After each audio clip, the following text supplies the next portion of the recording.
எல்லாம் கடந்த இந்த வருடத்திலே இருந்து நம்ம ஒரு புது தொடர்புலாய் வந்திருக்கிறோம். அது என்னன்னு கேட்டா, நீங்கள் கிறிஸ்துவுக்குள் ஒளியாய் இருக்கிறீர்கள் என்ற தலைப்பிலே போய்த்து கொண்டு வருகிறேன். கிறிஸ்தவர்களாய் வாழ்கிறீர்கள் அல்ல, கிறிஸ்து உங்களை தகுதியாக்கி இருக்கிறார், தகுதிப்படுத்தி இருக்கிறார், பிரித்தெடுத்திருக்கிறார்.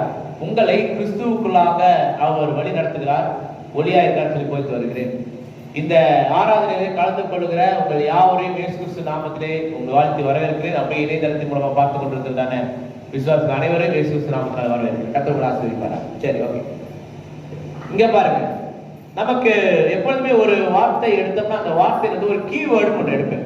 கீவேர்டுன்னா அந்த திறவுகோள் வார்த்தை. அந்த வார்த்தையிலிருந்து திறந்துதான் நம்ம அடுத்தடுத்த டோருக்குள்ள போகணும். ஒரு திறவுகோள் வார்த்தையை வச்சுதான் நம்ம போறோம். அது மாதிரி இப்போ ஒரு திறவுகோள் வார்த்தை என்ன, யோவான் 2ஆம் அதிகாரம் 8:12. 8:12. அவ்வியானது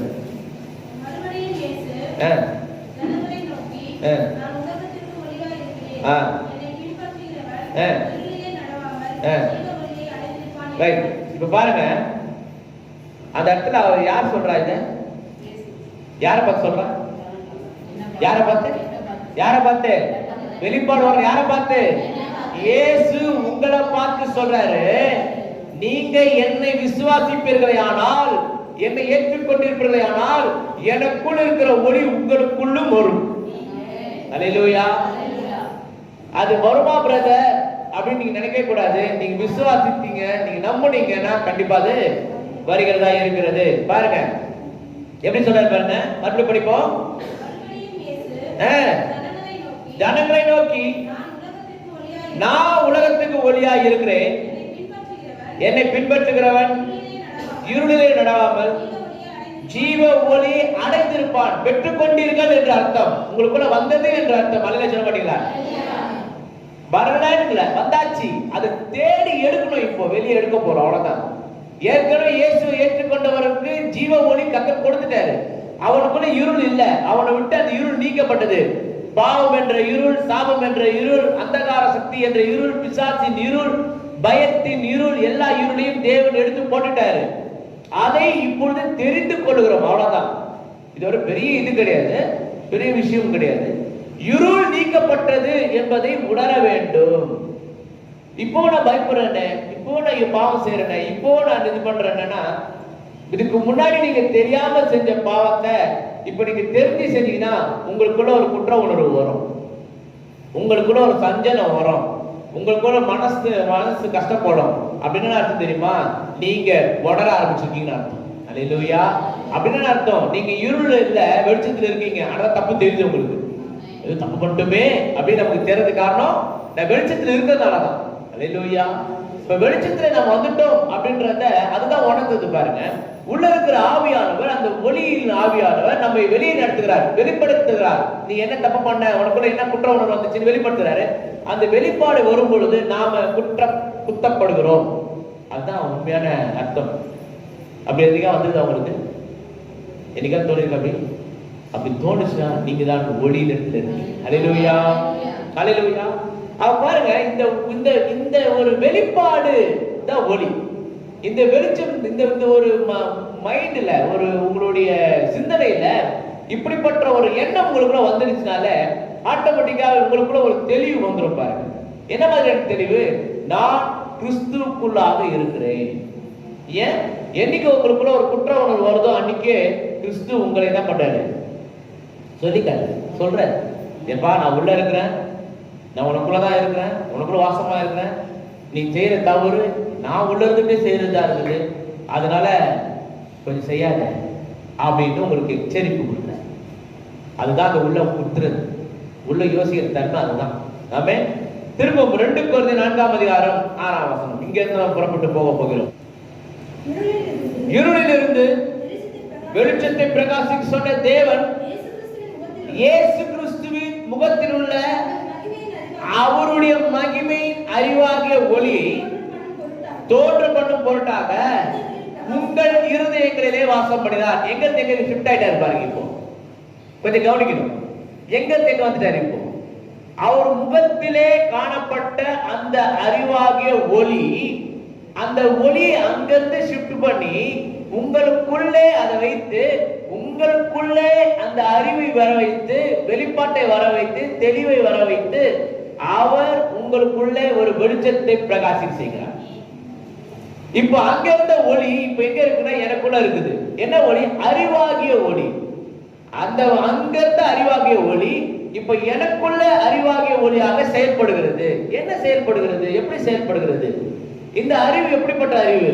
இந்த வெளிப்பாடு எப்படிப்பட்ட வெளிப்பாடு? இந்த தெளிவு எப்படிப்பட்ட தெளிவு? ஒவ்வொரு காலகட்டத்திலையும் நம்மோடு கூட நடத்தி செல்லுது பாருங்க. இது தெரிஞ்சாதான் ஒருத்தனால கிறிஸ்தவனா இருக்க முடியும்.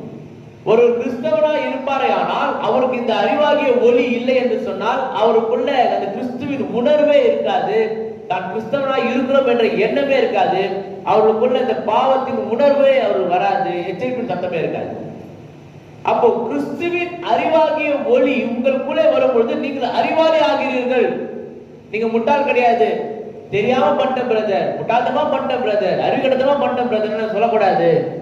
ஏன்னா கர்த்தர் உங்களை அங்கிருந்து வெளியே கொண்டு வந்து தெளிவு உள்ளவர்களாய் மாற்ற. இது போல தெளிவில்லாம இருந்தீங்க, இப்போ தெளிவு உள்ளவர்களாய் இருக்கிறீர்கள். அல்லேலூயா சொல்ல மாட்டீங்களா? ரொம்ப தெளிவா யோசிக்கிறோம், தெளிவா செய்யணும். ஒரு காரியத்தை செய்யறதுக்கு முன்னாடி ஒரு தடவை 2 தடவை நம்ம என்ன பண்றோம்? யோசிக்கிறோம், தெளிவுபடுத்திக்க வேண்டும். ஆமென். சரி, படிப்போம். இப்ப பாருங்க, அறிவாகிய ஒளியை தோன்ற பண்ணும் பொருட்டாக எங்கள் இருதயங்களில் பிரகாசம். உங்கள் இருதயங்களில் பிரகாசிக்கிறாரா? வெளிப்பாட்டை தருகிறாரா? சில காரியங்கள் உங்களுக்கு சரி தப்புன்னு உணர்த்தப்படுதா? அல்லேலூயா. அப்ப அந்த அறிவு வந்துருச்சு அர்த்தம். இருக்கீங்களாங்க? வெளிப்பாடு வந்துருச்சு, அந்த அறிவு வந்துருச்சு. பாருங்க, ஆதாம் ஏவாள் கதை எல்லாருக்கும் தெரிஞ்ச ஒரு கதை. ஆதாம் ஏவாள் கதையில ஒரு ரகசியத்தை வைத்தார். அது எத்தனை சபையில சொல்லி கொடுத்துருக்காங்கன்னு எனக்கு தெரியாது. எனக்கு தெரிந்த ஒரு ரகசியம், ஏவாள் பழத்தை சாப்பிட்டாங்க. பழத்தை சாப்பிட்டதுனால அவங்க என்ன ஆயிட்டாங்க? என்ன தெரியுமா உங்களுக்கு? என்ன ஆச்சு அவங்களுக்கு? தெளிவு உண்டாச்சு. அப்படிதான் போட்டுருது. என்ன உண்டாச்சு? தெளிவு உண்டு. எதை பற்றின தெளிவு? பாவத்தை பற்றின தெளிவு, மீறுதலை பற்றின தெளிவு. ஐயோ, ஆண்டவர் வார்த்தை மீறிட்டேனேன்ற ஒரு தெளிவு வந்துருச்சு. ஆனா அன்னைக்கு ஆண்டவர் அவங்க கிட்ட சொல்லும் போது என்ன சொன்னாரு? இந்த பழத்தை சாப்பிடுற வேலையில நீ சாகவே அப்படின்னு அர்த்தம். செத்து போயிடும் அர்த்தம் இல்லை. செத்து போறதுன்னா அது பாய்சன். அந்த பழத்தை சாப்பிட்டு பாய்சன் சாப்பிட்டு செத்து போயிடுன்னு அர்த்தம். ரைட்டா? ஆனா அது சாப்பிட்டு அவங்க சாவல. அப்ப எது செத்து போச்சு? எது செத்து போச்சு? பரிசுத்தம் செத்து போச்சு. எது செத்து போச்சுங்க? சாகவே சாவாய் எது செத்து போச்சு? அப்போ பழம் சாப்பிட்ட உடனே என்ன ஆயிடுச்சாங்க? பரிசுத்தம் போயிடுச்சு. பரிசுத்தம் போன உடனே அவங்க அசுத்தம் என்பதை அவங்க உணர ஆரம்பிச்சாங்க. தான் நிர்வாணியாக இருக்கிறோம் என்று அவர்கள் உணர ஆரம்பிச்சாங்க. நல்லா பார்த்துக்கோங்க. அந்த இடத்துல நன்மை தீமை அறிகிற என்ன வச்சாரு? அந்த கண்ணி தானே நன்மை தீமை அறிகிற அறிவின் கண்ணி தானே வச்சாரு. அப்போ நன்மை தீமை அறிகிற, அப்ப நன்மையும் தீமை அறிஞ்சிருக்கணுமா இல்லையா ஒரு மனுஷன்? இது சாப்பிட்ட உடனே அவனுக்கு நன்மையும் தீமையும் அறிகிற அறிவு அவனுக்கு வந்து விட்டது. அவனுக்கு எது தப்பு எது ரைட்டுன்னு உணர ஆரம்பிச்சுட்டான். முதல்ல உணர்ந்தது எதுன்னு தெரியுமா? ஐயோ, நான் ஆண்டவருடைய வார்த்தைக்கு கீழ்ப்படியாம போயிட்டேன்னு உணர ஆரம்பிச்சான். ஃபர்ஸ்ட் உணர்வு, குற்ற உணர்வு அவனுக்கு தான் வந்துச்சு. ஐயோ, ஆண்டவர் சொன்னாரு அப்படின்னு சொல்லிட்டு உணர ஆரம்பிச்சான். அப்புறம் தான் நிர்வாணியா இருக்கிறன்ற ஒரு எண்ணம் வந்துச்சு, பாவமான ஒரு எண்ணம் வந்துச்சு. அப்போ அந்த எண்ணம் வந்த உடனே மைண்ட் அவனுக்கு கரெக்ட் ஆச்சு. ஐயோ, நான் நிர்வாணியா இருக்கிறேன், ஓடி போய் ஒழிஞ்சுக்கிறான். ஆண்டவர் வராரு, வந்தவனு கேட்கிறாரு. வந்தவனு முதல்ல ஆண்டவரால ஆதாமை ஏவாளையும் பார்க்க முடியல. ஏன் பார்க்க முடியல? நல்லா கவனிச்சீங்களா அந்த வார்த்தைய? ஆதாமே எங்க இருக்கிறார்? அவர் வந்தவனே ஏவாளே எங்க இருக்கிற கேட்டாரு. ஏன் கேட்டார் ஆதாம்? ஏன் கேட்டார் ஆதாம்? ஆண்டவர் முதல்ல படைத்த படைப்பு அவன் கீழ்படிந்திருந்தான். அவன் அது வரைக்கும் ஏவாள் வாழ்க்கையில என்ட்ரி ஆகாத வரைக்கும் அவன் ரொம்ப நல்லவனா தான் இருந்தான். ஏவாள் வந்த பிறகு தான் கொஞ்சம் பிரச்சனையே வருது. சில காரியங்கள் கார் வரப்போகுதான். ஏவாள்களே கொஞ்சம் ஜாக்கிரதையா இருக்கணும். பிசாசு ஈஸியா ஏவாளை தான் வஞ்சிக்கிறான், ஆதாம வஞ்சிக்கிறதே இல்லை. ஆதாம் தானாவே கொள்கைக்கு போய் கொடுத்துறான். அதான் விஷயம். ஏவாள் கிட்ட போய் ஆண்டவர் கேட்காம ஆதாமை தேர்றாரு. ஆதாம் எங்க இருக்கிறார்? நல்லா பார்த்துக்கோங்க. ஆதாம் கண்ணுக்கு தெரியல, ஏவாளும் கண்ணுக்கு தெரியல, ஆதாமும் கண்ணுக்கு தெரியல. இவன் போய் ஒரு செடி கீழே போய் ஒழிஞ்சிட்டு இருக்கான். ஆண்டவர் வந்து கேட்கிறாரு, ஆதாம் எங்க இருக்கிறான்? அவன் சொல்றான், ஆண்டவர் நான் ஒரு செடி கீழே ஒழிஞ்சிருக்கிறேன் அப்படின்னா. ஏன்னா நீ செடி கீழே ஒழிஞ்சிருக்கிற அப்படின்னு கேட்டப்போ ஆண்டவர் சொன்ன, ஆண்டவர் நான் நிர்வாணியா இருக்கிறேன். நீ நிர்வாணின்னு உனக்கு சொன்னது யாரு? முதல்ல உனக்கு இந்த வெளிப்பாட்டை கொடுத்தது யாரு? இந்த வெளிச்சத்தை கொடுத்தது யாரு? உனக்கு இந்த வார்த்தையை சொல்லி கொடுத்தது யாரு? நான் சொல்லி கொடுக்கலையே, நான் எதுவுமே உனக்கு கற்றுக் கொடுக்கலையே. ஆனா நீ ஏதோ ஒரு காரியம் உன்னை கற்றுக் கொடுத்து விட்டதே, எப்படி உனக்கு இந்த தெளிவு வந்துச்சு? அதான் அவர் ஃபர்ஸ்ட் கேள்வி. அதுக்கு அவர் சொன்ன பதில் தெரியுமா? ஆண்டவரே, நீர் எனக்காக உண்டு பண்ணியதே ஒரு இஸ்திரி.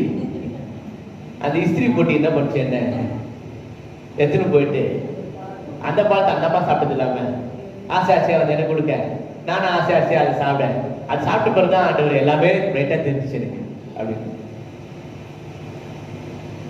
உடனே ஏவாளை பார்த்து சொன்னாரு. ஏவாள் பார்த்து, ஏன் இப்படி நான் ஒதுக்கின கனியை நீ ஏன் புசிச்ச? அப்ப ஏவாள் என்ன பண்ணிருக்கணும் தெரியாம சாப்பிட்டா, ஆண்டவரை மன்னிச்சிருங்கன்னு சொல்லிருக்கலாம். அந்த அம்மா என்ன பண்ணாங்க தெரியுமா? ஆதாம ஏவாளை கட்டமா, ஏவாள் சர்பத்து கட்டா. நல்லா பார்த்துக்கோங்க. சர்பம் என்னை வஞ்சித்ததுன்னு போய் சொல்றாங்களா? சர்பம் வஞ்சிக்கிற வரைக்கும் நீ என்ன பண்ணிட்டு இருந்த? ஆண்டவர் கேட்டுக்கணுமா இல்லையா? ஒரு சர்பம் வந்து உங்ககிட்ட பேசுற வரைக்கும் நீ என்ன பண்ணிட்ட? அது பேசும்போது நீ ஏன் கேட்டுட்டு இருந்த? என்னுடைய வார்த்தையை மட்டும்தான் நீ கேட்கணும். ஆனா நீ அதை விட்டுட்டு என்ன பண்ண? நீ யாருடைய வார்த்தையை கேட்ட? என் வார்த்தையை மீறி இன்னொருத்தருடைய வார்த்தையை நீ கேட்ட. இன்னைக்கு கூட கர்த்தருடைய பிள்ளைகள, கர்த்தர் சொல்கிற வார்த்தையை மீறி மற்றவர்கள் சொல்வதை கேட்டோம் என்றால் நம்மளுடைய வாழ்க்கையில ஆண்டவருடைய கிரியைகளை இழந்து விடும், கிருபைகளை இழந்து விடும், பரிசுத்தத்தை இழந்துடும். கர்த்தர் சொல்லுகிற வார்த்தை கேட்டு வாழ்வோமே ஆனால் கர்த்தருடைய கிருபையிலே நாம் எப்பொழுதுமே இருக்கும். இங்க சொல்றான், சர்பம் என்னை வஞ்சித்தது. சர்பத்துக்கிட்ட போய் கேட்கிறாரு, ஏன் சர்பம் பண்ண? அப்ப சர்பத்தை பார்த்த உடனே அவருக்கு கோவம் வந்துருச்சு. அது சர்ப பிசாசு கண்டிப்பா இது செஞ்சிருப்பான். அது அவரை சபிச்சு, இவங்களை சபிச்சு, எல்லாரும் சபிச்சு தெளிவு வந்துடுச்சு. தெளிவு வந்த பிறகு அந்த பரிசுத்த நகரத்துக்குள்ள அவளால் இருக்க முடியாது. உடனே என்ன பண்ணாரு அவரை? இப்போ வெளியே போய் உனக்கு தெளிவாயிட்டே, இப்போ உனக்கு எல்லாம் தெரிஞ்சு போச்சு, நன்மை தீமை தெரிஞ்சு போச்சு. நீ என்ன பண்ணு? நிலத்தை உழுது வேர்வை சிந்தி நீ சாப்பிடு, நீ கர்ப்ப வேதனை பட்டு நீ பிள்ளைய பத்து நீ போ. ரெண்டு பேருக்கும் ஒரு டியூட்டியை பிடிச்சு கொடுத்துட்டாரு, முடிஞ்சு போச்சு. தெளிவு வருங்கிற காரியம், பரிசுத்தத்தை இழந்து போகிறோம் என்ற ஒரு தெளிவு உங்களுக்குள்ளே வறுமையானால் நீங்கள் கிறிஸ்துவுக்குள்ளாய் இருக்கிறீர்கள் என்று அர்த்தமா. பரிசுத்தமா இருக்கும் போது நமக்கு அசுத்தத்தை பத்தி கவலை கிடையாது. ஆனா அசுத்தம் உள்ள வந்த உடனே பரிசுத்தம் போயிடுச்சோன்ற ஒரு கவலை. அல்லேலூயா. பரிசுத்தம் போயிட்டு இருக்கோமோ, பரிசுத்தத்தை இழந்துட்டு இருக்கோமோ, அது என்ன வரது காரணமே கர்த்தர் எனக்குள்ள கிரியை செய்தார். அறிவின் வழியாக வெளிச்சத்தை எனக்கு கற்றுக்கொண்டதால நான் இப்ப பிரகாசமாய் பார்க்கிறேன். அல்லேலூயா. சரி, இங்க பாருங்க என்ன நடக்குது பாருங்க. இந்த மகத்துவமுள்ள வல்லமை எங்களுக்கு உண்டாயிராமல் தேவனால் உண்டாயிருக்கிறது என்று விளங்கும்படி இந்த பொக்கிஷத்தை இந்த மண்பாண்டங்களை நான் என்ன பண்ண? என்ன மண்பாண்டம்? இந்த மண்பாண்டத்தை நானே விட்டுக்கிறேன் சொல்றாரு. இப்போ எப்படிப்பட்ட அறிவாகிய ஒளியை நீங்கள் பெற்றுக் கொண்டிருக்கிறீர்கள் என்று பார்க்கலாம். எப்படிப்பட்ட அறிவாகிய ஒளி அப்படின்னா என்னன்னு தெரிஞ்சுக்கணும்ல. சும்மா பாவத்தை பத்தியே பேசியிருந்தா, சாபத்தை பத்தியே பேசியிருந்தா, அது நம்ம பாவம் மட்டுமே பண்றோமா? நம்ம பாவம் மட்டுமே செய்யறோமா? இல்லையே, நம்ம பாவத்தை செய்யறது இல்லை, பாவத்துக்கு விலகி ஓடுறோம். பாவத்தை செய்யாமல் நம்ம தப்பித்துக் கொள்கிறோம். பாவம் என்று வரும்பொழுது நம்ம எந்த அளவுக்கு காப்பாற்றிக் கொள்வோம், காத்துக்கொள்ள முடியும், காத்துக் கொள்கிறோம். இது ரைட். ஆனா இதெல்லாம் இல்லாம மறைமுகமா நம்மளை தாக்குகிற ஒரு சில காரியங்கள் உண்டு. ஆண்டவர் விட்டு விலகுகிற, ஆண்டவர் தூஷிக்கிற, ஆண்டவர் மறுதளிக்கிற சில காரியங்களும் உண்டு. எப்படிப்பட்ட காரியங்கள் வருகிறதுன்னு பார்ப்போம்.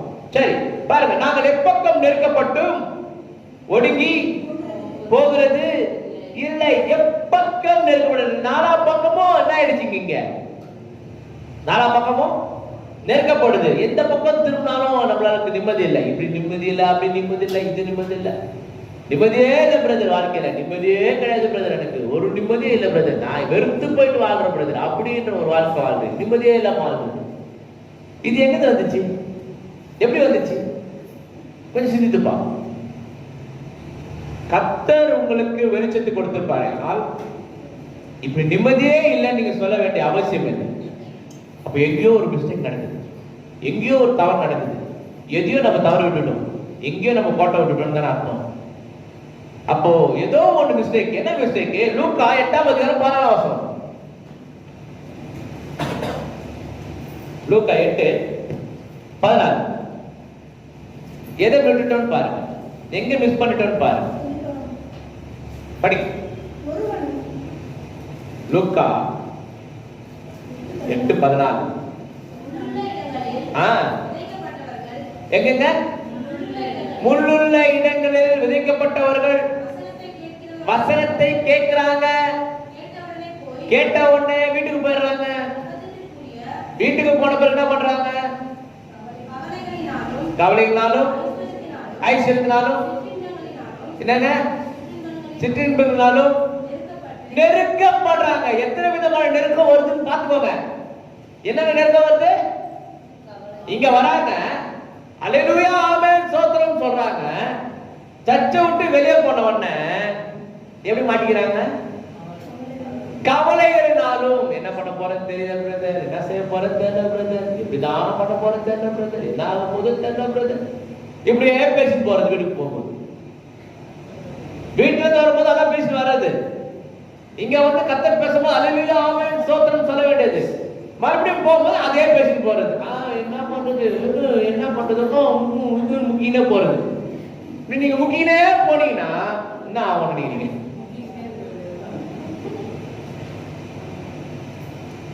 அப்ப இங்க வந்து ஆமென் அல்லேலூயா ஸ்தோத்திரம் சொன்னது எந்த ஒரு பிரயோஜனம் இல்லாம போச்சா? ஆண்டவர் இடத்துல பேசுறது எந்த ஒரு யூஸ் இல்லாம போச்சா? வீட்டுக்கு போகும்போது ஊன்னு போனீங்கன்னா அர்த்தம்.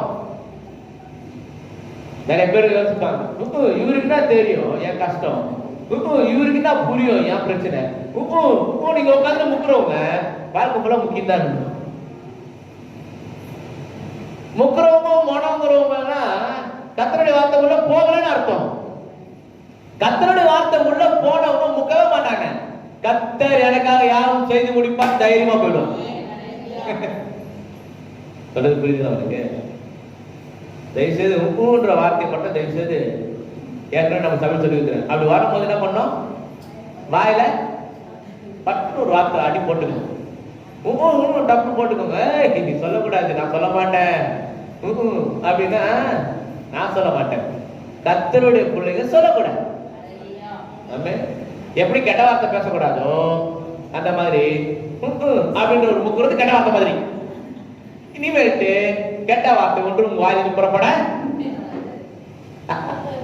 அல்லேலூயா. இருக்கீங்களாங்க? எத்தனை பேர் கூட ஆமென் போறீங்க?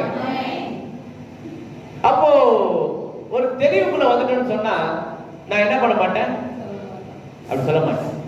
என்னென்ன பிரச்சனை முதல்ல என்ன பண்றேன் நானு? கவலைகள்னாலும், அப்புறம் வருமானம், பணம், சம்பளம், தேவைகள், பொருளாதாரம், இப்படி இதை பத்தி யோசிக்கும் போது அப்படியே பயங்கரமா கஷ்டமா இருக்குது. என்ன பண்ண போறது தெரியல, என்ன செய்ய போறது தெரியல, என்ன பண்றது, எப்படி வாடகை கட்ட போறது, எப்படி கடன் கட்டுறது, எப்படி வட்டி கட்டுறது, எப்படி அவனு சொல்றது, எப்படி இது வாங்குறது, எப்படி அது வாங்குறது. இந்த ஒரு காரியத்தை யோசிச்சு யோசிச்சு அழகா சொன்னார். ஐஸ்வர்யத்தினாலும், ஐஸ்வர்யத்தினால எவனா கவலைப்படுவானா? ஐஸ்வர்யத்தினால எவனா கவலைப்படுவானா? வரமாட்டான். ஆனா இங்க என்ன சொல்லுது? ஐஸ்வர்யமும் நமக்கு கவலை கொடுக்குது. எப்படி ஐஸ்வர்யம் கவலை கொடுக்குது? ஐஸ்வர்யம் எப்படி கவலை கொடுக்குது தெரியுமா? நான் அனுபவித்த ஒன்று. கடன் வாங்கி வீடு வாங்குவது, கடன் வாங்கி வண்டி வாங்குவது, பைக்கு, கடன் வாங்கி டிவி வாங்குவது, கடன் வாங்கி ஃப்ரிட்ஜ் வாங்குவது, கடன் வாங்கி எல்லாம் வாங்குவது, அப்புறம் கடன் அடைக்க முடியாம அவசரப்படுவது. இப்ப ஐஸ்வர்யம் எப்படி ஆயிடுச்சு? இப்போ ரொம்ப கவலைக்கிடமா இருக்குது ஐஸ்வர்யம். அந்த அந்த ஐஸ்வர்யம் போயிடுமோ, வண்டிக்கு டியூ கட்ட வண்டி எடுத்து போடுவானோட ஒரு பயத்தை வண்டி ஓட்ட வேண்டியது. ஹலோ, நானும் அப்படிதான் இருக்க ஒரு காட்சி. வண்டியை டியூ கட்டாம இருந்தப்போ வண்டியை எடுத்துட்டு போறதுக்கு வந்துட்டாங்க. நான் சொன்னேன், இல்லப்பா நான் டியூ கட்டிடுறேன், 1600 ரூபாய் என்ன கட்டணும். நம்ம வாங்குறதா செகண்ட் ஹேண்ட் வண்டி தான், புது வண்டி தான் கிடையாது. செகண்ட் ஹேண்ட் வண்டியே டியூல போட்டு எடுத்துக்கணும்னா பார்த்துக்கணும் எவ்வளவு செழிப்பா இருக்கு. செகண்ட் ஹேண்ட் வண்டி டியூல போட்டு எடுத்து 1600 ரூபாய் டியூ கட்ட முடியல. அது சேர்ந்து போச்சு. ஒரு 3 மாசம் தலைவர் வந்துட்டார் வீட்டுக்கு, தேடு வந்துட்டார் வீட்டுக்கு. வந்துட்டு என்ன மேம் கட்ட மாட்டேன், ஒன்றும் பண்ண மாட்டேன்னாரு. இந்த வேலையா கட்டுறதுக்கு எந்த கட்டிருக்க மாட்டேன்னா அப்படின்னு. எப்போ உங்ககிட்ட இருக்கணும், எப்போ இருக்கும்போது தெரியாது, அது இருக்கும்போது கட்டுறேன்னு. அப்போ நீ எப்போ இருக்கும்போது கட்டுறன்னா நீ அப்போ வண்டி இப்போ குத்துரு, எப்போ இருக்கும்போது கட்டுறேன், கட்டிட்டு வண்டி எடுத்துட்டு போயிடுது. நான் என்ன சொன்னேன், நீ போ பின்னாடி எடுத்து கட்டுறேன் அப்படின்னு. சரி நான் அவனை என்னை ரொம்ப நம்பி பின்னாடியே வருவான்னு எடுத்து போயிட்டான். நான் என்ன பண்ண தெரியுமா, என்ன பண்ணிருப்பேன் நீங்க வண்டியா வண்டி விட்டுறது பண்ணிட்டேன். இல்ல பணம் கட்ட போயிருப்பேன். இல்ல அதெல்லாம் கெட்ட அந்த மாதிரி நான் பண்றதே கிடையாது. வண்டியை ஒழிச்சு வச்சிட்டேன். ஷேடு வந்து கேட்கறான், வண்டி வண்டி மெக்கானிக் ஷேடு இருக்குதுப்பா. வண்டி தேடு தேடு தேடுற அளவுக்கு ஒழிச்சு வச்சிட்டேன். அது ஒரு 4-5 மாசம் ஓடிச்சு. அவன் வந்து கெஞ்சான், டேய் வண்டியாவது கொடுத்துடுறான் எனக்கு, காசும் கட்ட மாட்டேன், வண்டியும் கொடுக்க மாட்டேன், ஏன் இம்சம் பண்ற அப்படின்னு. இருப்பா வண்டி ரிப்பேர் ஆயிடுச்சு, வண்டி எல்லாம் இன்ஜின் போயிடுச்சு, சேஸ் போயிடுச்சு, அது போயிடுச்சு, இது போயிடுச்சு, அக்கா பிரிச்சு வச்சிருக்குது, அதனால வண்டி சப்போர்ட் பண்ணி கொடுக்குறேன், வெயிட் பண்ணு. ரிப்பேர் பண்ணது விட உடனே காசு இருக்குதானே, அதுக்கும் காசு கிடையாது, ரிப்பேர் பண்றோம் அப்படின்னு சொல்லிட்டு பல மாதங்கள் இப்படியே காலத்தை கடத்தும் பொழுது ஒவ்வொரு வாட்டி அந்த சேடு கடையை சுத்திட்டு போன காலங்களும் உண்டு. எங்கடா அவன் பக்கம் போய் அவன் மாட்டி கையப்பட்டு நிறுத்தி நம்ம கேள்வி கேட்பான்ற பயத்துல சுத்தின காலங்கள் உண்டு. அப்புறம் இப்படி நிறைய பேர் இருக்கிறாங்கன்னு தெரிஞ்சுக்கிட்டேன். இப்போ வண்டி எனக்கு அவசியம் தான், ஆனா டியூ போட்டு கட்ட முடியாம அவசரப்படுறது எதனுடைய பிரச்சனை? ஐஸ்வர்யத்தின் பிரச்சனை. லோன் போட்டு வீடு வாங்க கூடாது. தயவுசெய்து யாரும் லோன் போட்டு வீடு கொடுக்கணும்னு சொன்னா தயவுசெய்து வாங்காதீங்க. அனுபவம் சார் நான் சொல்றேன். லோனை போட்டு வீடு வாங்கணும்னு சொல்லி யாராவது சொன்னாங்கன்னா, வாடகை கட்டுற காசு நீங்க லோனை கட்டிடலாம் பிரதர், அப்படின்னு ஒரு வீடு வாங்கிக்கோங்க, சின்னதா ஒரு வீடு வாங்கிக்கோங்கன்னு சொன்னா தயவு செய்து யாரும் நம்பி போய் வாங்கிடாதீங்க. ஏன்னா நீங்க வாங்குறது 10 லட்சமா இருந்தா அவனுக்கு நீங்க கட்டி முடிக்கும் 30 லட்சம் ரூபாய் கட்டி முடிப்பீங்க. ஹலோ, 3 மடங்கு அதிகமா கட்டணும். வாடகை கட்டுறதா நினைச்சு நீங்க கட்டினாலும் வாங்கினது 10 லட்சம் ரூபாய், நீங்க 10 வருஷம் கட்டினீங்கன்னா போய் பாத்தீங்கன்னா 1 லட்சம் கட்டிருப்பீங்க. 10 வருஷத்துக்கு 1 லட்சம் ரூபாய். ஆமா பிரதர், நீங்க கட்டினதெல்லாம் வட்டி, அசல் வெறும் 200 ரூபாய் தான் அப்படின்னு. நீங்க 10 வருஷம் கட்டினா கூட அவங்க கிட்ட இருந்து வெளியே வரவே முடியாது. ஹலோ, இப்போ கொஞ்ச நாள் அந்த வீடு வாங்கின பிறகு அது கட்ட முடியாம ஒரு சூழ்நிலை வரும்போது வீடு இருக்குது, ஆனா உள்ள நிம்மதி. ஹலோ, பெரிய வீடு வச்சிருக்கேன், பெரிய கார் வச்சிருக்கேன், வண்டி வச்சிருக்கேன், எல்லாம் வச்சிருக்கேன், ஆனா நிம்மதி மட்டும் என்ன பண்ணிட்டேன்? இப்போ நெருக்கப்படுகிறேன். ஒருத்தர் வண்டிக்காரன் வந்து கேட்கறான், ஒருத்தர் வெளிய கடவானக்காரன் வந்து கேட்கறான், ஒருத்தர் வீட்டு வந்து காரன் கேட்கறான், எல்லா இடத்துலயுமே வந்து கேட்கறான். பாருங்க, இந்த ஐடி கம்பெனில வேலை செஞ்சவங்க ஒரு காலத்துல அதிகமா சம்பளம் வாங்கினாங்க, 1 லட்சம் 2 லட்சம் சம்பளம் வாங்கினாங்க. அப்ப என்ன பண்ணாங்கன்னா, ரொம்ப ஒரு மாதிரி எனக்கு தெரிஞ்ச பசங்களா இருக்காங்க, அப்படின்னா அப்படியே லாவிஷா ரொம்ப ஹை பை தான். உடனே 1 லட்சம் சம்பளம் என்ன பண்ணுவோம்? 1 லட்சத்தை வச்சுக்கிட்டு ஒரு மாசம் 1 லட்சம், 2 மாசம் 2 லட்சம், 3 மாசம் 3 லட்சம், ஒரு வருஷத்துக்கு கணக்கு போட்டுக்கோ 10 லட்சம் ரூபாய். என்ன பண்ணுவோம் அதை வச்சுக்கிட்டாங்க? ஒரு வருஷம் வேலை செஞ்சா 10 லட்சம் கையில இருக்கு. என்ன பண்றது? அவன் அங்க இருக்க HR கூப்பிட்டான், யோ நீ 1 லட்சம் ரூபாய் சம்பளம் வாங்குற, நீ இன்கம் டாக்ஸ் கட்டணும், அது கட்டணும், இது கட்டணும், என்ன பண்ணு? ஒரு கார் எடுத்துரு, அதுக்கு டியூ கட்டு, ஒரு வீடு வாங்கு, அது டியூ கட்டு, இப்படின்னு அந்த HR கூப்பிட்டு அழகா இன்கம் டாக்ஸ் கட்டாத அளவுக்கு அந்த காசை பிரிச்சு கொடுத்துட்டாங்க. ஓகே, இப்போ அவருக்கு பிரச்சனை கிடையாது. வீட்டுக்கு ஒரு 50,000 போது, மீதி 50,000 டியூக்கு போகுது. கிரெடிட் கார்டுக்காரன் போன் பண்ண, ஐயா கிரெடிட் கார்டு வாங்கிக்கிறீங்களா நீங்க?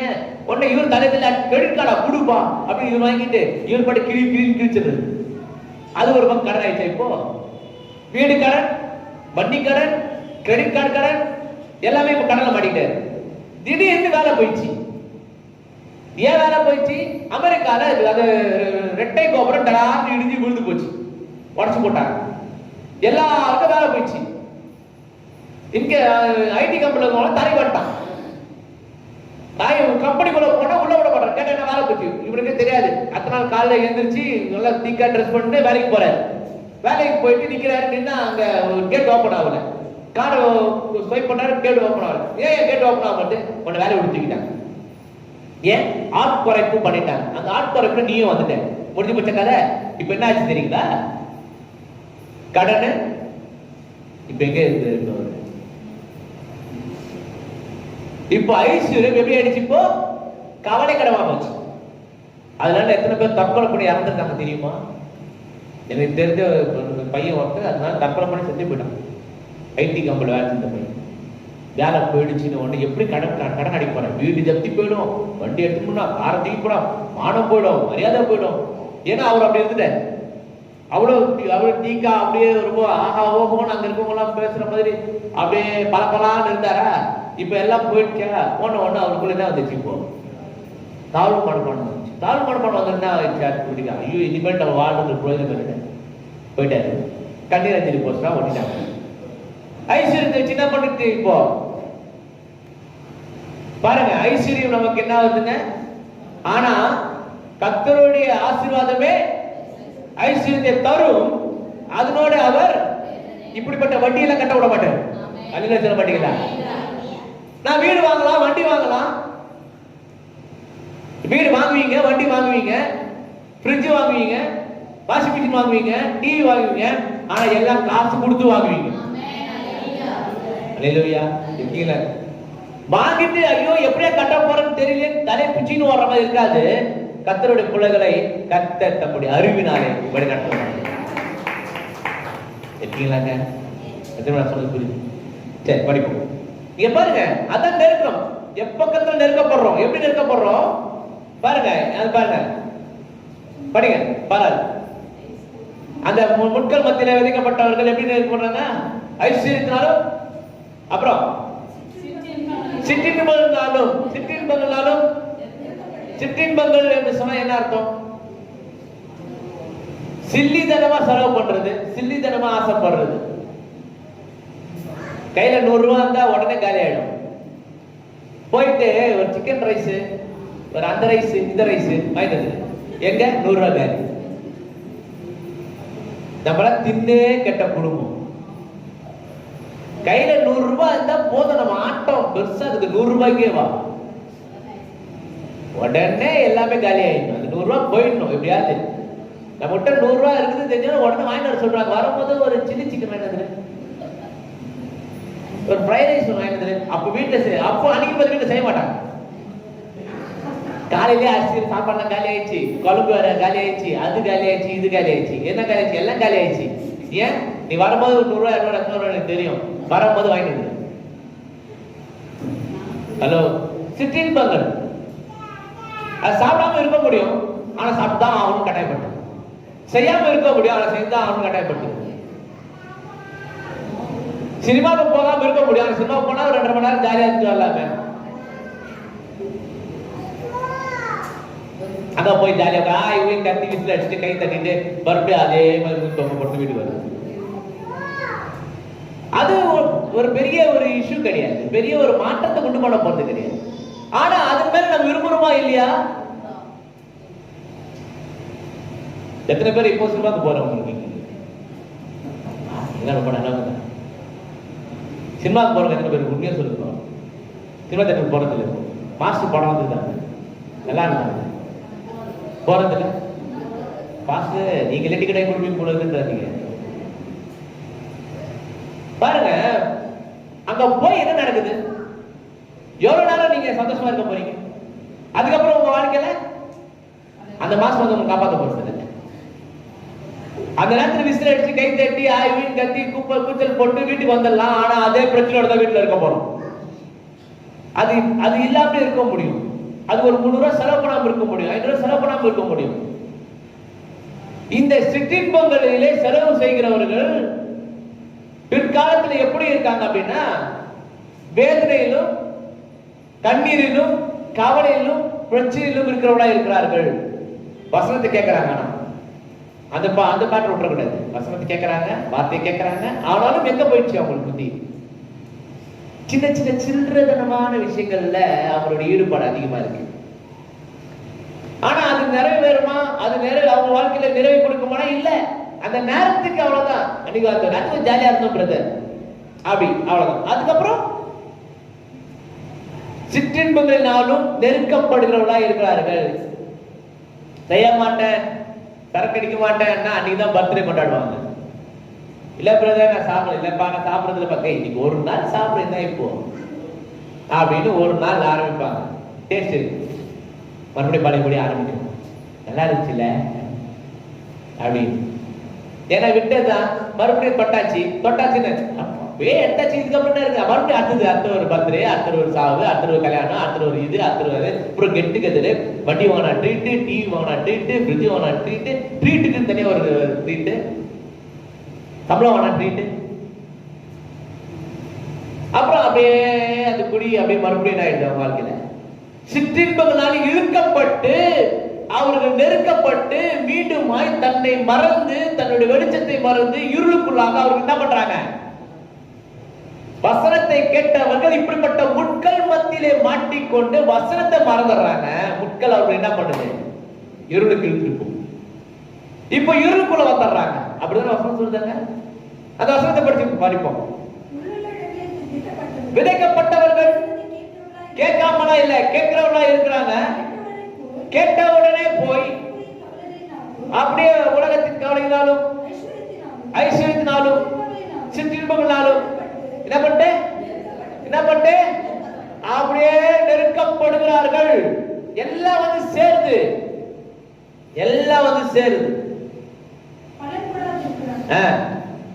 என்ன ஆகுதுங்க? பலன் இல்ல. சர்ச்சைக்கு போய் பலன் இல்ல, வேலைக்கு போய் பலன் இல்ல, சம்பாரிச்சு பலன் இல்ல, என்ன செலவு பண்ணாலும் பலன் இல்ல, கையில காசு இல்ல. எங்க போச்சு? எல்லாம் இப்படி போச்சு. இது வாங்கணும், அது வாங்கணும், இது வாங்கணும், அது வாங்கணும், செலவாயிடுச்சு. இங்க போனோம், அங்க போனோம், இங்க சுத்தணும், செலவாயிடுச்சு. என்ன பிரயோஜனம்? ஒரு பிரயோஜனம் கிடையாது. அதே பிரச்சனை தான், அதே போராட்டம் தான், அதே கவலை தான்.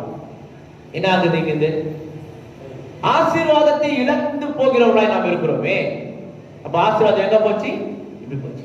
அப்போ இங்க ஒரு விஷயத்துல நெருக்கப்படுதல் என்று சொன்னா, இப்படிப்பட்ட காரியங்களிலே நீங்கள் நெருக்கப்படும் பொழுது உங்களுக்குள்ள ஒரு தெளிவான ஆவி இருக்குமே ஆனால், தெளிவான அறிவு இருக்குமே ஆனால், வெளிப்பாடு இருக்குமே ஆனால், இப்படிப்பட்ட நெருக்கங்கள் உங்களுக்குள்ள வரும் பொழுது உங்களுக்குள்ளே ஒரு எச்சரிப்பின் சத்தமும் வரும். அல்லேலூயா சொல்ல மாட்டீங்களா? ஒரு எச்சரிப்பு வரும். கண்டிப்பா இது செய்யாத, இப்படி பேசாத, இப்படி பண்ணாத, இப்படி செய்யக்கூடாது அப்படின்னு ஒரு எச்சரிப்பின் சத்தம் உங்களுக்குள்ள வரும். வரும்பொழுது உஷாராயிக்கோங்க. செஞ்சிட்டு அவசரப்படாதீங்க, செஞ்சிட்டு யோசிக்காதீங்க. ஐயோ தெரியாம செஞ்சிட்டேன் பிரதர், தப்பு பண்ணிட்டேன் பிரதர், அப்பவே யோசிக்காம பிரதர் சொல்றது பிரயோஜனமே இல்ல. ஆரம்பத்திலே சரி பண்ணிட்டேன், எல்லாமே சரியாயிடும்.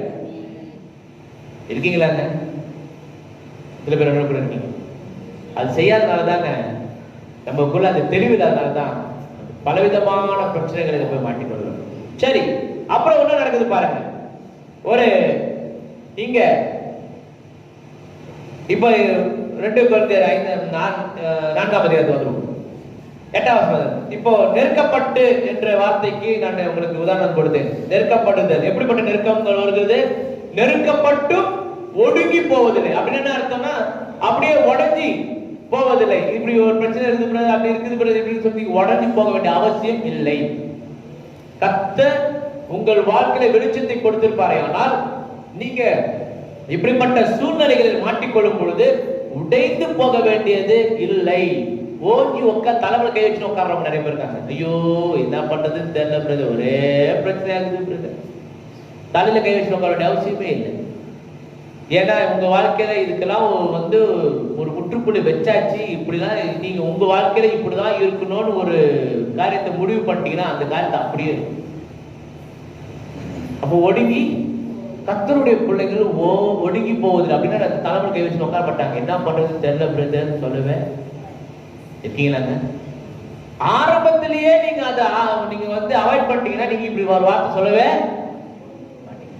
இப்ப கர்த்தருடைய பிள்ளைகளா இருக்கிற கர்த்தர் ஒரு நாள் உங்களை அந்த நிலைமை தள்ளவே மாட்டார். விசுவாசிங்க.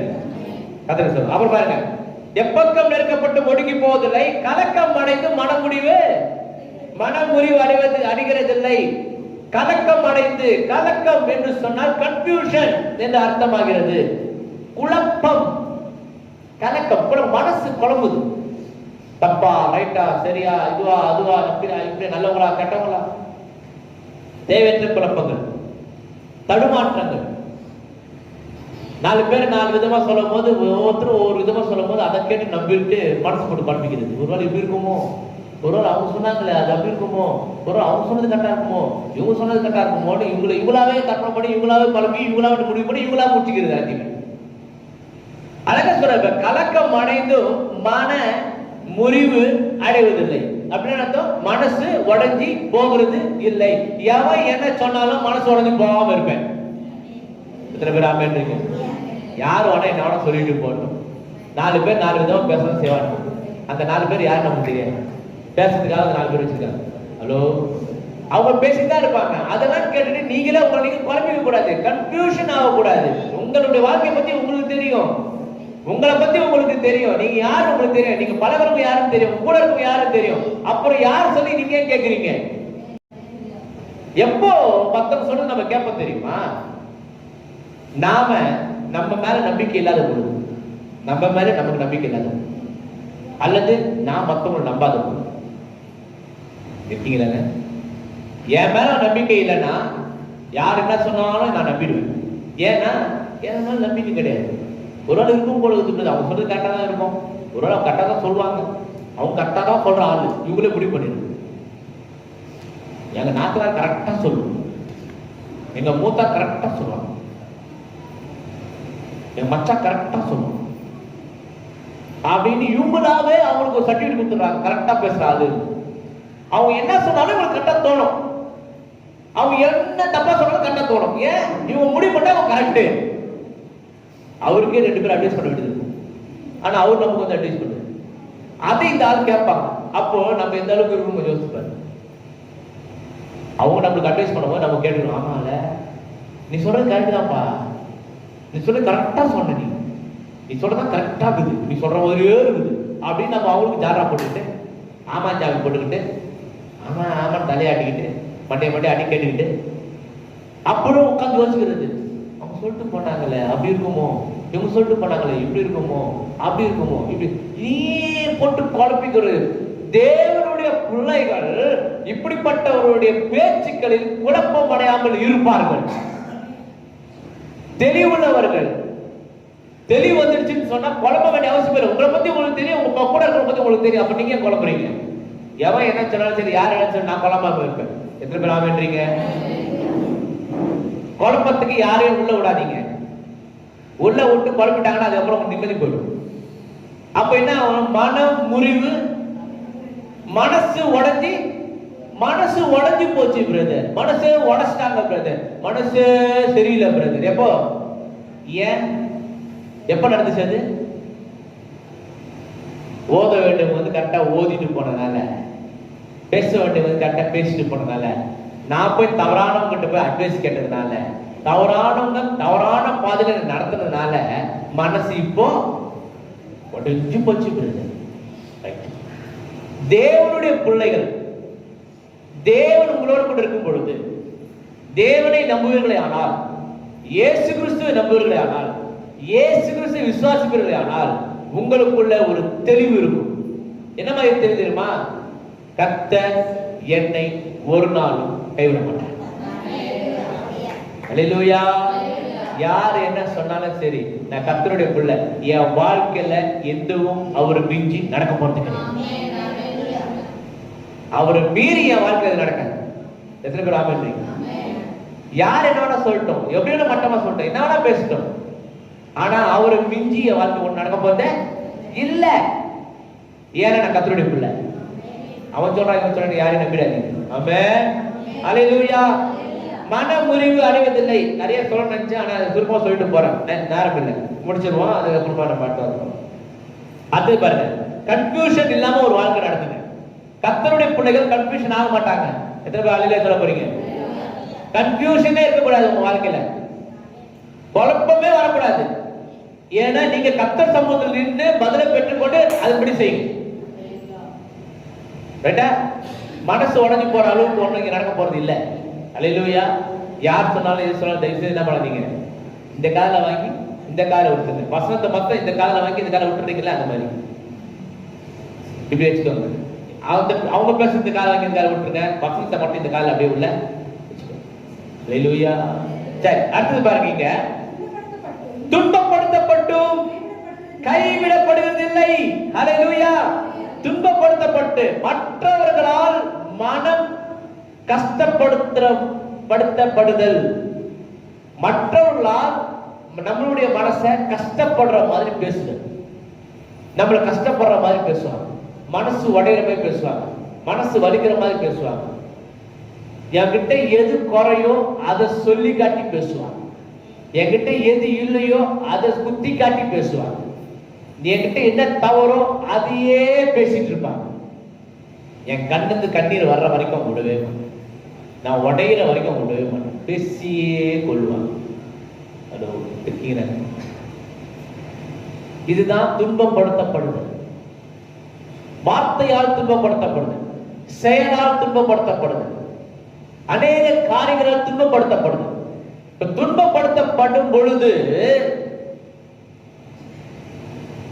கர்த்தர் உங்களை என்ன பண்றது இல்லையா, அங்க என்ன பண்றது, துன்பப்படுத்தப்பட்டும் துன்பப்படுத்தாம இருக்க மாட்டாங்க, துன்பப்படுத்துவாங்க, துன்பம் வரும், துன்பத்துல தான் இருப்பீங்க. ஆனாலும் கைவிட அல்லேலூயா சொல்ல மாட்டீங்களா? எனக்கு 1000 துன்பங்கள் வரலாம், மனிதர்கள் மூலமாக, வேலை நிமித்தமாக, பொருளாதாரத்து நிமித்தமாக, என்னை சுத்தி இருக்கிறவர்கள் மூலமாக எனக்கு துன்பங்கள் வரலாம், ஆனால் என் தேவன் என்னை கைவிடவே மாட்டார். எத்தனை பேர் ஆமென்றீங்க? அல்லேலூயா. துன்பப்படும் நேரத்துல நீங்க யாருமே இல்லாதது போல நீங்க உணரலாம். எனக்கு யாருமே இல்லையே, எனக்காக பேசுறதுக்கு யாருமே இல்லையே, எனக்கு சப்போர்ட் பண்றதுக்கு யாருமே இல்லை, நீங்க உணரலாம். ஆனா ஒண்ணு, கர்த்தருடைய வெளிச்சம் உங்களுக்குள்ள இருக்குமே, ஆனா ஹலோ, நீங்க தனியா ஆள் இல்லைன்றது உங்களுக்கு தெரியும். ஆமே, நீங்க தனியா இருக்கிறீங்கன்னு ஒரு நாள் நீங்க சொல்லவே மாட்டீங்க, எனக்கு கர்த்தர் உங்க பட்சத்துல இல்லை. சரி, கடலை போவோம், அடுத்த வந்து பிரிக்க போவோம். அப்புறம் கீழே தள்ளப்பட்டு மடிந்து போகிறது, கீழே தள்ளப்படுறது. கீழே தள்ளப்படுறது என்ன அர்த்தம்? கீழே தள்ளப்படுறது அர்த்தம் மட்டம் தட்டுறது, மட்டம் தட்டி பேசுறது, மரியாதை இல்லாம பேசுறது, ஏளனமா பேசுறது, நம்ம கிட்ட குறைய மாத்திரமே பேசுறது, மட்டமா பேசுறது. அப்படி பேசும் பொழுது நமக்கு என்ன நடக்குது? ஒரு விதமான எண்ணம் நமக்குள்ள வருது, நம்ம அப்படித்தானோ, அப்படிதான் வச்சுட்டாரு ஆண்டவர், நம்ம இப்படிதான் இருக்கிறோமோ அப்படின்ற ஒரு எண்ணம் நமக்குள்ள வருது. இந்த எண்ணம் வரும்போது என்ன நடக்குது? நம்மளை அறியாமலேயே பல தவறுகளை நாம் என்ன பண்றோம், அதை திருத்திக் கொள்வதற்காக, மட்டமா பேசிட்டாங்கன்றதுக்காகவே, அவங்க முன்னாடி நான் மட்டமா இல்லைன்றது காமிக்கிறதுக்காகவே பலவிதமான தவறுகளை செய்கிறவர்களாய் மாறுகிறோம். நான் சொல்றேன், கர்த்தருடைய பிள்ளைகள் மட்டம் தட்டப்பட்டாலும் அவங்க என்ன பண்றது இல்லைங்க, மடிந்து போவதில்லை. அப்படின்னு செத்து போயிட மாட்டேங்குது. ஹலோ, ஒருத்தர் உங்களை மட்டமா பேசுறதுனால ஒன்றும் நடந்துட போறது இல்லை. ஒருத்தர் உங்களை மட்டமா பேசுறதுனால உங்க வாழ்க்கை ஒன்றும் மாற்ற போறது இல்லை. மட்டமா பேசுறவங்க நினைச்சு நீங்க கவலைப்பட வேண்டிய அவசியமே உங்களுக்கு இல்ல. அல்லேலூயா. சங்கீதம் 37:24, அவன் விழுந்தாலும் தள்ளுண்டு போவது இல்லை, கர்த்தர் தமது கையினாலே என்ன மட்டமா பேசுறான், மட்டம் தட்டி பேசுறான், என்ன மனக்கடிச்சு பேசுறான், என்ன ஒண்ணுமில்லாம ஆக்கிறவன் நினைச்சு பேசுறான், அவன் முன்னாடி நான் நிக்க கூடாது நினைச்சு பேசுறான். கர்த்தர் என்னை காமிக்கிறவராக இருக்கிறார். எந்த இடத்துல யார் என்னை மட்டம் தட்டுறாங்களோ அவங்க முன்னாடி, அவங்க மத்தியில என்னை கர்த்தர் உயர்த்துறார். மட்டமா பேச சந்தோஷப்படுங்க. நான் எப்பவுமே அது யோசிப்பேன், சொல்றது உண்டு. உங்களை யாராவது மட்டமா பேசி, ஏளனமா பேசி, அசிங்கமா பேசி, இல்ல உங்களை ரொம்ப கேவலமா பேசி ரொம்ப இது பண்றாங்களா, சந்தோஷப்படுங்க. ஏன்னா கர்த்தர் அவர்கள் முன்னாடி தான் ஒரு உயர்த்து, அவர்கள் பார்க்கிற மாதிரியே ஒரு உயர்த்து, அவங்க பார்த்து ஆச்சரியப்படுற மாதிரியே ஒரு உயர்த்து. அதுக்கு தான் கர்த்தர் அவங்களை வச்சிருக்க. அவங்க மட்டம் தட்டிக்கிட்டே இருக்கணும், நீங்க உயர்ந்துகிட்டே இருக்கணும். எத்தனை பேர் பண்றீங்க? மட்டம் தட்ட தட்ட தட்ட தட்ட தட்ட கர்த்தர் உங்களை உயர்த்து. அல்லேலூயா, அல்லேலூயா, அல்லேலூயா. இங்க பாருங்க, அவருடைய கரம் என்ன பண்ணுது? கரம் என்ன பண்ணுது? எப்ப தாங்குது? கீழே தள்ளப்படும். அல்லேலூயா. உங்களை மட்டமா பேசும்போது கர்த்தருடைய கரம் தாங்கும். உடஞ்சு போயிடாதீங்க, ஏதோ முடிவு பண்றாதீங்க, என்னென்னமோ யோசிக்காதீங்க. கர்த்தருடைய கரம் உங்களுக்கு மேல இருக்கு, கர்த்தர் உங்களை தாங்குறவரா இருக்கு. அல்லேலூயா. சரி, அப்புறம் நீதிமொழி 24:16. யாரே? நீதிமான் 7 தரம் விழுந்தாலும் என்னங்க என்னங்க, நான் 7 தரம் கீழே விழுந்தாலும் நான் மீண்டுமா எந்திரிச்சுப்பேன், கீழேயே இருக்க மாட்டேன். ஏன்னா கர்த்தருடைய கரம் என்னை தூக்கும். எத்தனை பேர் ஆமென்றீங்க? நான் ஒரு தடவை இல்லை, 2 தடவை இல்லை, 7 தடவை நான் விழுந்தாலும் நான் விழுந்து விழுந்து ஏச்சுப்பேன். விழுந்துட்டு அப்படியே இருந்துட மாட்டேன். எல்லாரும் நினைப்பாங்க நான் விழுந்துட்டேன் அவ்வளவுதான், இதுக்கப்புறம் ஒண்ணும் இல்ல, முடிஞ்சு போச்சு கதை அப்படின்னு நினைப்பாங்க. இல்ல இல்லங்க, எனக்கு அந்த தூக்கி விடுவேன். தம்பி விழுந்துட்டப்பா, ஏற்று கர்த்தருடைய கரம் எடுத்தாங்க. நீங்க விழுந்துட்டீங்கன்னு நினைக்காதீங்க, இழந்துட்டீங்கன்னு நினைக்காதீங்க, முடிஞ்சிச்சு நினைக்காதீங்க. உங்களுக்கு ஒரு ஆரம்பத்தை கற்று வச்சுங்க. அல்லேலூயா, அல்லேலூயா. 7 தரம் விழுந்தாலும் அவன் மீண்டுமாய் எழுந்திருப்பான். நீங்க எத்தனை பேர் எழும்புறதுக்கு ரெடியா இருக்கீங்க? ஆமென். நான் விழுந்துட்டேன், ஆனா கண்டிப்பா நான் இப்படி இருக்க மாட்டேன். ஒரு தடவை இல்லை, 2 தடவை இல்லை, 7 முறை விழுந்தாலும் 7 முறை எழுச்சு. எத்தனை பேர் ஆமென்றீங்க? சரி, மீகா 7:8. என் சத்துருவே எனக்கு விரோதமாய், எல்லாரும் சத்துருவை பார்க்கணும். நான் விழுந்துட்டேன், அவ்வளவுதான் போல இருக்குது, இதுக்கப்புறம் தேர மாட்டேன், முடிஞ்சிச்சு வாழ்க்கை, முடிஞ்சு போச்சு கதை, எல்லாம் நினைச்சு சந்தோஷப்படுறாங்க. சத்துருவே எனக்கு விரோதமாய் சந்தோஷப்படாதே, நான் விழுந்தாலும் எதிர்ப்பு, அது நீ பார்க்க போறேன். ஐயோ உண்ட பிரதர், எஞ்சிக்கவே முடியாதா பிரதர், என் வாழ்க்கையில மேல வரவே முடியாதா பிரதர், என் வாழ்க்கையில முன்னேற்றமே வராதா, என் வாழ்க்கையில செழிப்பே வராதா, என் வாழ்க்கை நல்லதே நடக்காதா, என் வாழ்க்கையில இதாகாதா அதாகாதா, நீங்க ரொம்ப வருத்தப்படாதீங்க. கர்த்தர் சொல்றாரு, நீங்க விழுந்தாலும் ஏன் தெரியுமா? உங்களை தூக்கி விடுகிற கரம் உங்களோட முடியும். அல்லேலூயா. கர்த்தருக்கு ஸ்தோத்திரம் சொல்லுங்க. கர்த்தர் உங்க பட்சத்துல இருப்பாரு. நான் பார்த்து சத்துருவே நான் விழுந்துட்டேன் நினைச்சு நீ என்ன பண்ணாத, இப்போ தற்காலிகமா தான் நான் விழுந்திருக்கிறேன், இப்பதான் நான் விழுந்திருக்கேன், ஆனா நிச்சயமா நான் ஏற்று. அல்லேலூயா சொல்லுங்க பார்க்கலாம். அல்லேலூயா. நான் விழுந்தாலும் மீண்டுமாய் எழுந்து நிற்பேன், அவர்கள் கண்கள் காணும்படியா. விழுந்துட்டா சந்தோஷப்பட்டாங்கல்ல, ஏற்றி நிற்கும் போது எப்படி இருக்கும்? அல்லேலூயா. கண்கள் யாவும் காணும். இதுதான் வெளிச்சம். இந்த வெளிச்சம் உங்களுக்குள் வந்திருக்குமே, ஆனால் இந்த வசனத்தை நீ வீட்டில் போய் படிக்கும் போது நீங்க ஒரு விஷயத்தை பார்க்கணும், யோசிக்கணும். நீங்க நெருக்கப்படுகிறீங்களா? துன்பப்படுத்தப்படுகிறீங்களா? கலக்கம் அடைகிறீங்களா? எப்படிப்பட்ட சூழ்நிலை நீங்க இருக்கிறீங்கன்னு யோசிப்பாங்க.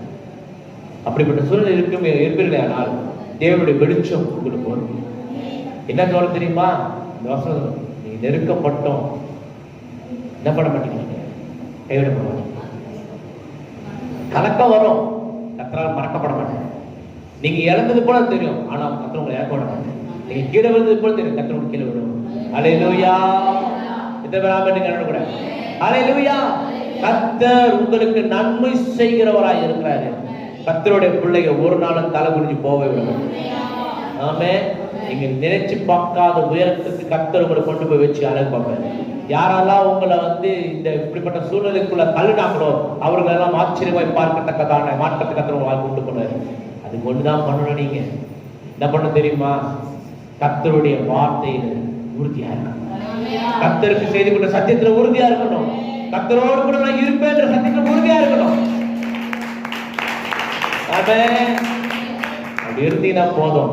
கர்த்தர் உங்களை வாழாக்காம தலையாக்க கீழாக்காம தலைமை. அல்லேலூயா. என் புள்ளடா அது, என் புள்ள என்ன நம்பி நிக்கிறான், அவன் எப்படி நான் விட்டுருவேன், அவர் நிற்பார் உங்களுக்காக. அல்லேலூயா, அல்லேலூயா. எத்தனை பேர் ஆமென்றீங்க? கர்த்தர் உங்களுக்காக யாவும் செய்து முடிக்க தயாராக